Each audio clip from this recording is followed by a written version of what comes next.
I've been working on a chest of drawers and I came across something that I take for granted and you might not, and you might not understand the different types of joinery that we can use on a simple drawer. So I have been making this chest of drawers. I've just finished it. Let me take the drawer out.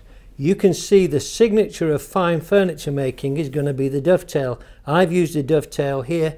It's not to make it look pretty, it's to make it completely functional. When you pull on the drawer from the front, these angles to the dovetails resist separation, and that's why we use it.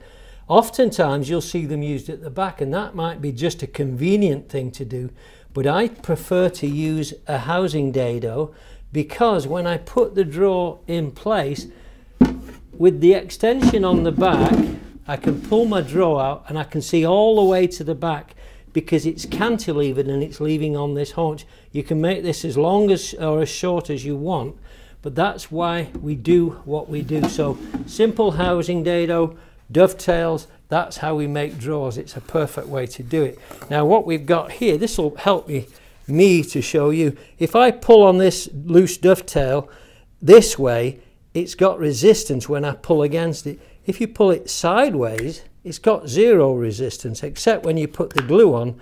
That's what keeps it together. So that's the front drawer. This would be the back of the drawer. This could be the extension, and I've got a housing dado in here, and you can see how it is. It's a very, very simple joint to make.